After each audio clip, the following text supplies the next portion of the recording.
Good evening all of you. और अब हम लोग डिस्कस करने जा रहे हैं आज कंडक्ट किया हुआ हमारा daily NDA test paper number 20। आज का जो पेपर था मेरे हिसाब से वो बच्चों के लिए इजी भी था और हार्ड भी था, क्योंकि इस पेपर में मैंने देखा कि जो बच्चे बेटर स्कोरर बच्चे हैं उन्होंने आज अपने मार्क्स मेंटेन रखे, लेकिन जो कुछ पेपर से अच्छा स्कोर करने की कोशिश कर रहे थे उनके मार्क्स आज फिर से थोड़े से डाउन हो गए हैं।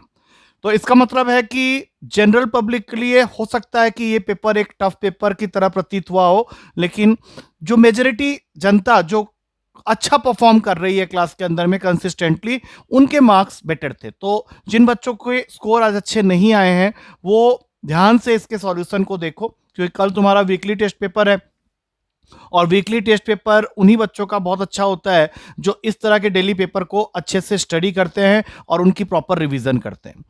तो इस विश्वास के साथ कि तुम लोग इस पार्टिकुलर सॉल्यूशन वीडियो को अच्छे से देख रहे हो और अच्छे से देखोगे, इसको मानते हुए आज का ये डिस्कशन सेशन स्टार्ट करते हैं।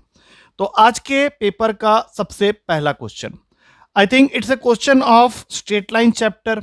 और यहां पे तुम देख सकते हो कि तुम्हें एक ट्रायंगल जो कि राइट एंगल है उसके वर्टेक्स पॉइंट दिए हुए हैं और उसके अंदर से एक कांस्टेंट है, उसकी वैल्यू को निकालने के लिए बोला गया है। तो सीधी सी बात है, सबसे पहले ट्रायंगल ड्रॉ कर लेते हैं साइड में। इस ट्रायंगल के अंदर उसने स्पेसिफाई कर दिया है कि AC इज द हाइपोटेनियस। तो हम लोग को ये एक राइट एंगल ट्रायंगल बनाना है और कोऑर्डिनेट वाइज अगर देखें तो A है तुम्हारा 1, B है तुम्हारा 1, और C के कोऑर्डिनेट है 2, 1। हमें फाइंड करना है कि अगर इस ट्रायंगल का एरिया 1 स्क्वायर यूनिट्स है तो K की वैल्यू इनमें से कौन से रेंज में होगी। तो सबसे पहले area of right angle triangle होता है half into base into height, जो कि इस फिगर के हिसाब से हाफ AB इंटू BC है। वो हमें ऑलरेडी गिवन है क्वेश्चन में 1 के इक्वल।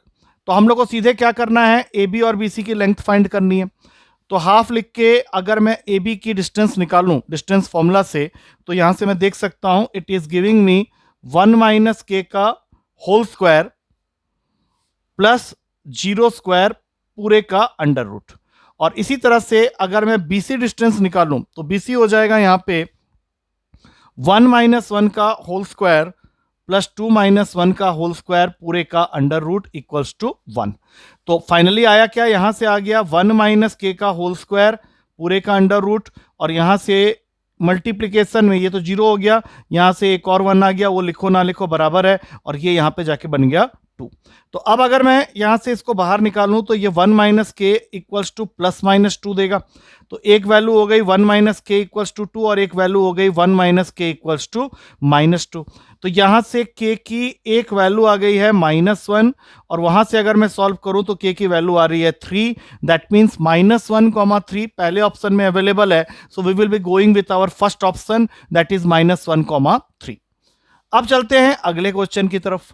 अगला क्वेश्चन बेसिक सा क्वेश्चन है।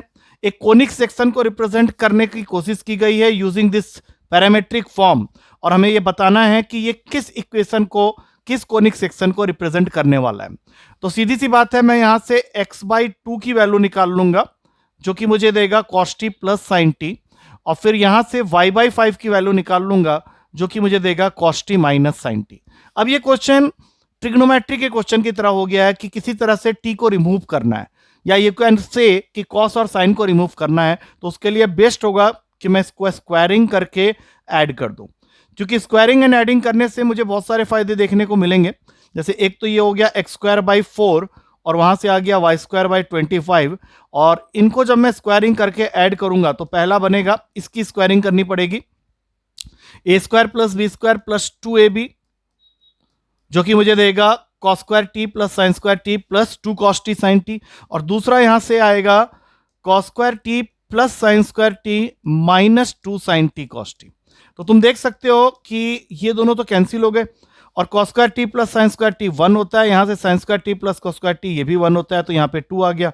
तो टोटल इक्वेशन आ गया x²/4 plus y²/25 equal to 2। और अगर मैं 2 को डिवाइड कर दूं नीचे तो ये बन जाएगा x²/8 plus y²/50 equals to 1, जो कि एक एलिप्स के इक्वेशन को रिप्रेजेंट करता है, क्योंकि एलिप्स का जो इक्वेशन होता है that is x² + a² plus y²/b² equals to 1।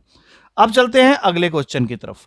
अगला क्वेश्चन मैंने वैल्यू पुटिंग से की है, क्योंकि क्वेश्चन कह रहा है कि तुम्हारे पास में दो वैल्यूज हैं y एंड z, जिसके बीचों बीच तुमने डालने हैं, क्या डालना है देख लो वहां पे, एक तो अरिथमेटिक मीन डालना है जिसको x बोल रहा है वो, और दो ज्योमेट्रिक मीन डालने हैं जिसको उसने g1 और g2 से रिप्रेजेंट करने को बोला है। तो सबसे पहले y और z को मैं सिंपलेस्ट वैल्यू दे देता हूं। सपोज करो मैंने इसको वैल्यू दे दी 2 की और इसको वैल्यू दे दी 16 की, क्योंकि मुझे ध्यान रखना है कि मुझे बीच में दो ज्योमेट्रिक मीन डालना है और एक अरिथमेटिक मीन डालना है। अरिथमेटिक मीन को मैंने लेना है x, तो इनका अरिथमेटिक मीन हो जाएगा, अरिथमेटिक मीन का फॉर्मूला होता है for any two values y plus Z by two, तो ये 2 प्लस 16 बाई 2, ये वैल्यू आ रहा है 9, मतलब x की वैल्यू आ गई 9। अब g1 और g2 4 और 8 लेने पे ये बन जाता है। तो अब मेरे पास में सारे वेपन्स रेडी हैं। g1 और g2 मैंने 4 और 8 लिया है और क्वेश्चन इन्हीं के क्यूबिंग की वैल्यू मांग रही है। तो 4 क्यूब प्लस 8 क्यूब अगर मैं कर देता हूं तो 4 क्यूब होता है 64 और 8 क्यूब होता है 512, तो वैल्यू आ गया 576। तो अब मुझे देखना है कि एक्स वाई जेड की जो वैल्यूज मेरे पास अवेलेबल है, जिसमें से x 9 है, y 2 है और z 16 है, तो इनके साथ मैं क्या करूं जिससे कि ये 576 आए। जैसे पहले देखते हैं एक्स वाई जेड, इनको अगर मैं मल्टीप्लाई करता हूं तो 16 2 जार 32, 32 इंटू 9 576 तो नहीं होता है, तो ये आंसर पॉसिबल नहीं है। दूसरे ऑप्शन में है एक्स वाई स्क्वायर जेड, एक बार यहां चेक कर लेते हैं साइड में बना के। बी ऑप्शन में है मेरा एक्स वाई स्क्वायर जेड, क्या ये 576 बनेगा? तो एक्स है 9, वाई का स्क्वायर किया 4 इंटू 16, तो 36 इंटू 16, एक बार करके देखते हैं ये क्या दे रहा है मुझे। ये 216 हो गया, ये 36 हो गया। यस, ये आंसर मेरा आ रहा है एक्स वाई स्क्वायर जेड, तो सीधा आंसर टिक मारेंगे बी। अच्छा, एक बार बाकी 2xyz को एक बार चेक कर लेते हैं।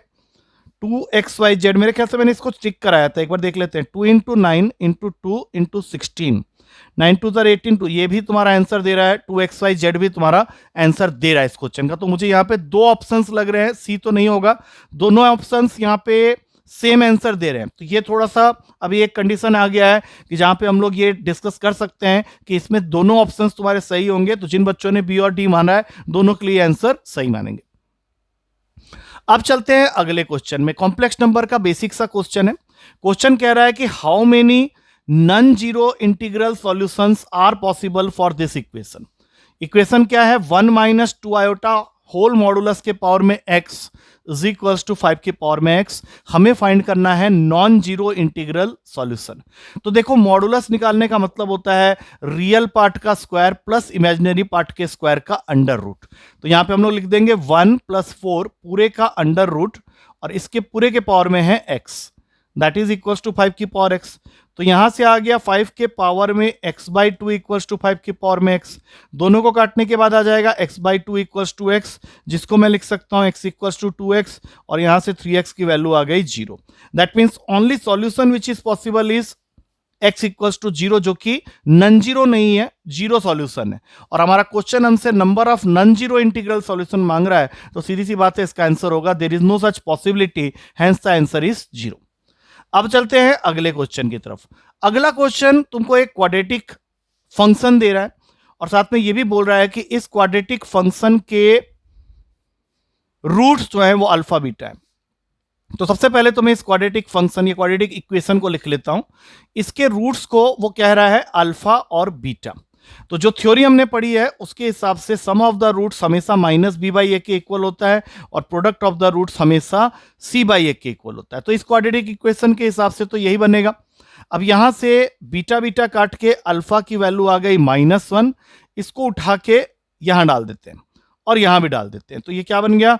-1 plus beta is equals to 1, that means beta आ जाएगा तुम्हारा 2। अल्फा की वैल्यू मिल गई -1, बीटा की वैल्यू मिल गई 2। इसको उठा के इस पर्टिकुलर एक्सप्रेशन में पुट कर देते हैं। हमारा एक्सप्रेशन है -x² plus alpha x plus beta. तो जो भी मैंने वैल्यू निकाला है उसके हिसाब से अल्फा के जगह -1 डालूंगा तो ये -x बन जाएगा, और बीटा के जगह 2 डालूंगा तो ये बन जाएगा +2। तो अब ये एक ऐसा क्वाड्रेटिक फंक्शन आ गया है जिसका लीडिंग कोफिशिएंट नेगेटिव है। तो सीधी सी बात है कि ग्रेटेस्ट वैल्यू ही मिलेगा, तो लीस्ट वैल्यू वाले ऑप्शन को भूल जाओ, ये दोनों हो ही नहीं सकते। और ऐसे केस में ग्रेटेस्ट वैल्यू निकालने का फॉर्मूला होता है 4ac minus B square upon 4a, ये मैंने बताया था थ्योरी वाली क्लास में। तो 4 इंटू ए इंटू सी, तो ये बन गया -4 इंटू 2, और यहां पे आ जाएगा माइनस का स्क्वायर मतलब 1 अपॉन में 4a मतलब -4, तो टोटल वैल्यू आ रहा है 9/4। तो जरा चेक करेंगे, greatest value equals to 9/4 D option में है, so we will be going with D option. I think सबको समझ में आ गया होगा। अगले क्वेश्चन में चलेंगे। अगला क्वेश्चन थोड़ा सा लेंथी रहेगा क्योंकि यहाँ पे वो क्लाउड वाला क्वेश्चन है, आया हुआ क्वेश्चन है तुम्हारा। तो इसके लिए हम लोग जरा फिगर को ड्रॉ कर लेते हैं। हमारा फिगर क्या कह रहा है, the angle of elevation of a stationary cloud from a point 25 metre from the lake level, मतलब ये अगर तुम्हारा लेक का लेवल है तो इसके ऊपर जाना है 25 मीटर। सपोज कर लेते हैं ये डिस्टेंस है 25 मीटर, और यहां से हम लोग एक स्टेशनरी क्लाउड को देख रहे हैं। तो ऑब्वियस सी बात है, अगर तुम ऊपर देख रहे हो तो यहां पे एंगल ऑफ एलिवेशन बनने वाला है, जो कि क्वेश्चन के अकॉर्डिंग हमें गिवन है 15 डिग्री। अब यहां से लेके यहां तक भी तुम्हारा 25 मीटर ही होगा, और ये डिस्टेंस को मैं लेट कर लेता हूं h। तो जो भी इसका इमेज बनने वाला है वो यहां बनेगा, और वो कितने डिस्टेंस में बनेगा, तो वो बनेगा h + 25 के डिस्टेंस में। और जब तुम यहां खड़ा होके इसके इमेज को देख रहे हो तो ऑब्वियस सी बात है वहां पे तुम्हारा एंगल ऑफ डिप्रेशन फॉर्म हो रहा है, और वहां पे एंगल ऑफ डिप्रेशन ऑफ दिया हुआ है 45 डिग्री, मतलब this angle is given to you as 45 degree. इस फिगर की नेमिंग कर लेते हैं CDE, और ये F मान लेते हैं। तो हम लोग को निकालना क्या है, हमें निकालना है height of the cloud above the lake level, मतलब हमें ये पूरा डिस्टेंस चाहिए, and that distance according to my figure is EC, जो कि होगा h + 25। तो मेन एम है कि हम पहले h निकाल ले और उसमें इस 25 को ऐड कर दें। तो स्टार्ट कहां से करेंगे, देखो स्टार्ट हम लोग करेंगे ये नीचे वाले ट्रायंगल से। नीचे वाले ट्रायंगल का मतलब है इन ट्रायंगल ADF। इस ADF ट्रायंगल में जैसा कि तुम देख सकते हो tan 45 डिग्री की वैल्यू हो जाएगी h + 25 + 25, that means h + 50, that is perpendicular upon base, that is AD। अब हम लोग को मालूम है tan 45 1 होता है, तो AD की वैल्यू आ गई h + 50। अब ये लेके हम लोग चले जाएंगे ADC ट्रायंगल में। अब इस ट्रायंगल के अंदर से हम लोग को आंसर तक पहुंचना है, तो इन ट्रायंगल ADC हमारे पास में है tan 15 डिग्री, और tan 15 डिग्री होता है परपेंडिकुलर अपॉन बेस, जो कि हमारे फिगर में है h अपॉन, इसकी वैल्यू हमने निकाल ली है h + 50। tan 15 की वैल्यू होती है 2 - √3 is equals to h upon h + 50। अब क्रॉस मल्टीप्लाई कर लो, 2h + 100 - √3h -50 √3 is equals to h। h वाले टर्म्स को एक तरफ करना है, सबको यहां ले आते हैं, तो 2h - h हो गया h -√3h, और ये दोनों वहां चले जाएंगे तो ये बन जाएगा 50 √3 - 100। तो यहां से अगर मैं h कॉमन ले लूं तो ये बन जाता है 1 - √3, और 50, चलो इसको कुछ नहीं करते हैं अभी, 50 √3 - 100 ही रहने देते हैं। तो नेक्स्ट स्टेप में h की वैल्यू आ गई 50 √3 - 100 अपॉन में 1 - √3। अच्छा, ये निकालने के बाद हमारा काम क्या है, हमें तो इसमें अभी कुछ ऐड भी करना है, हमें 25 इसमें ऐड करना है, क्योंकि हमें ये टोटल हाइट चाहिए। तो अगर मैं उसमें 25 और ऐड करता हूं तो मेरा आंसर हो जाता है 50 √3 - 100 अपॉन में 1 - √3 + 25। अब ये कैलकुलेशन मैं यहां कर रहा हूं क्योंकि थोड़ा सा लेंथी हो रहा है। तो 50 √3 - 100 + 25 -25 √3 अपॉन में 1 - √3। अब 50 √3 - 25 √3, तो ये हो गया 25 √3, यहां से आ जाएगा माइनस का 75 अपॉन में 1 - √3। तो अगर मैं यहां से कॉमन ले लूं 25 √3 को, तब तुम्हारा आ जाता है 1 - √3। 25 √3 कॉमन लेने पे ये 1 - √3 होगा, जो कि नीचे वाले 1 - √3 को कैंसिल कर देगा, and I guess the answer is here 25 √3 metre. थोड़ा लेंथी है और इसका एक शॉर्टकट भी अवेलेबल है, but then you have to figure out this method. ये मेथड तुम्हें याद रहना चाहिए। मेथड क्या होता है कि तुम्हारे लिए हेल्पफुल होता है। अगर हम इसको शॉर्टकट से करें तो हो तो जाएगा, बट अभी एग्जैक्टली मुझे वो शॉर्टकट याद नहीं है। तो अगर मुझे याद आता है तो मैं इसको कर लूंगा, बहुत ही सिंपल सा है, शॉर्टकट से सिंपली हो जाएगा ये क्वेश्चन। बट चूंकि अब देखो मुझे ही याद नहीं है जबकि मैंने पढ़ा था इसका। चलो, आई थिंक इस क्वेश्चन के एंड में ये वीडियो एक बार पॉज हो गया था, तो मैंने यहां से फिर से स्टार्ट कर दिया है। तो अब आते हैं नेक्स्ट क्वेश्चन में। ये क्वेश्चन तो हमने डिस्कस कर लिया है, अब आएंगे 7th क्वेश्चन में। Now this is a question of trigonometry, लेकिन ये प्रॉपर्टीज ऑफ ट्रायंगल चैप्टर से रिलेटेड है। देखते हैं क्वेश्चन के अंदर में क्या चल रहा है। तो सबसे पहले बना लेते हैं एक ट्रायंगल एबीसी। इस ट्रायंगल एबीसी के बारे में कुछ इंफॉर्मेशन हमें दिया हुआ है, जैसे कि एक तो दिया हुआ है कि angle B is π/3, that means this angle is 60 degree, और साथ ही साथ ये भी दिया हुआ है कि angle C is 45 degree, that is π/4, तो इसको मैंने मार्क कर दिया।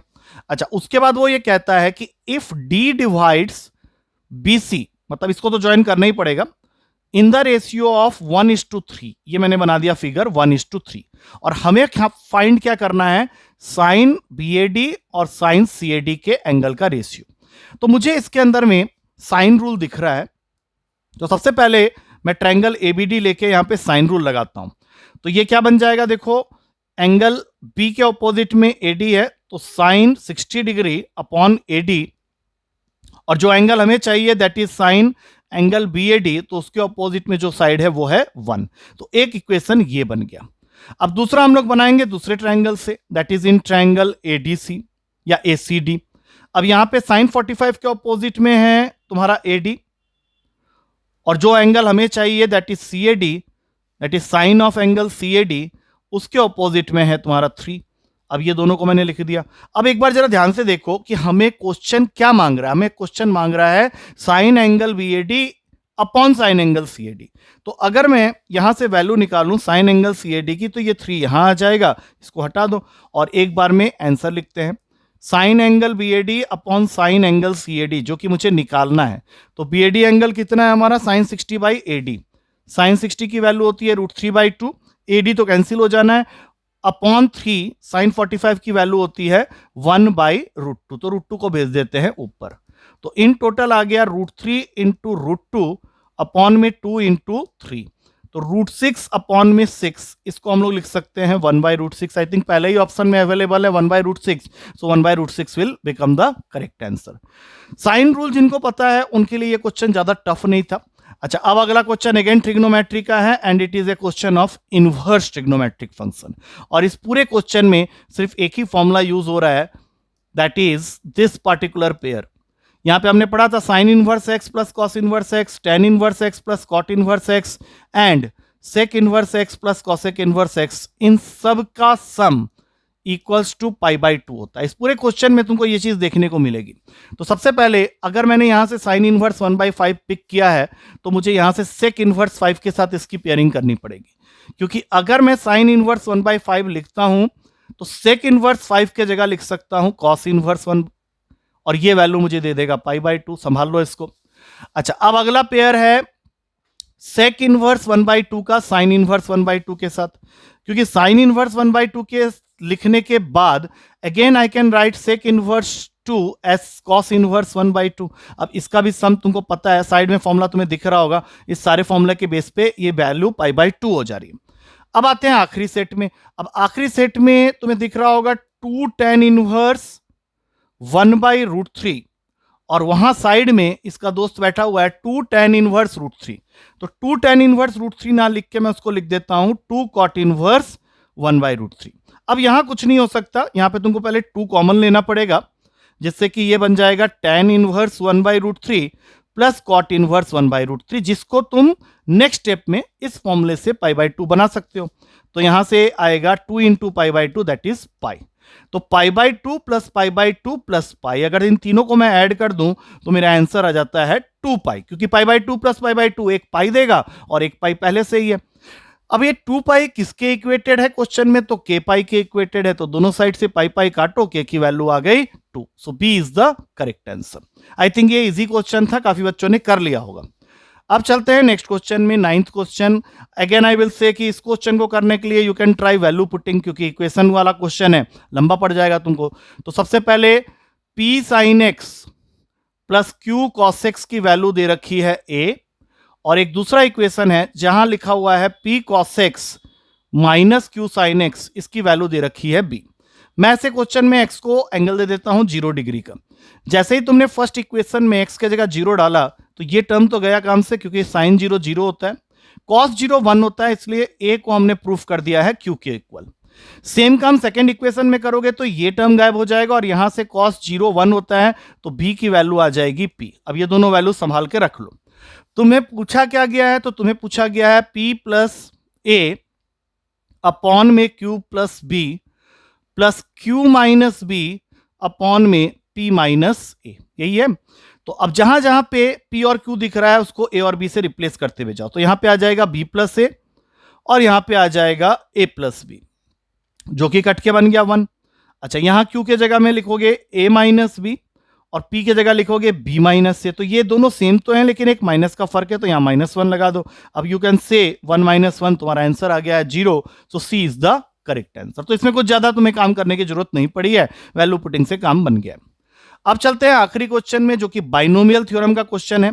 और ये क्वेश्चन हर वो बच्चा कर सकता है जिसको जनरल टर्म निकालने का फॉर्मूला पता है। तो मैं सबसे पहले वही लिख देता हूं कि कोई भी बाइनोमियल थ्योरम के क्वेश्चन के अंदर कोई भी एक्सपेंशन में अगर तुम किसी टर्म को फाइंड आउट कर रहे हो tr+1, तो उसका फॉर्मूला होता है NCR a के पावर में n-r एंड b की पावर में r, जिसमें a है तुम्हारा फर्स्ट टर्म एंड b है तुम्हारा second term of the expansion. अब तुम्हारा क्वेश्चन देखो, तुम्हारे पास में है expansion of x minus y whole raise to the power of n, और तुम्हें क्या करना है, इसके फिफ्थ और सिक्स्थ टर्म के जो सम है उसकी वैल्यू को 0 के इक्वल करना है। ये क्वेश्चन में ऑलरेडी गिवन है and using this fact you have to get the value of x by y, जो कि इन ऑप्शन में से आएगा।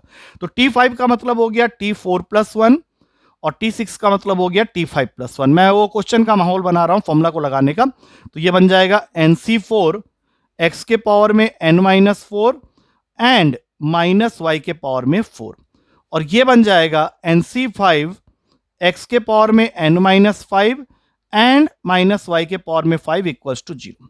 अब देखो, इस टर्म से ज्यादा कुछ प्रॉब्लम नहीं है क्योंकि ये तो पूरा का पूरा पॉजिटिव ही मिलेगा तुमको।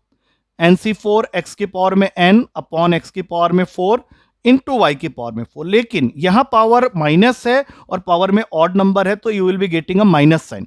तो क्यों ना ऐसा करें, इस पूरे टर्म को यहां भेज दो तो ये पॉजिटिव बन जाएगा।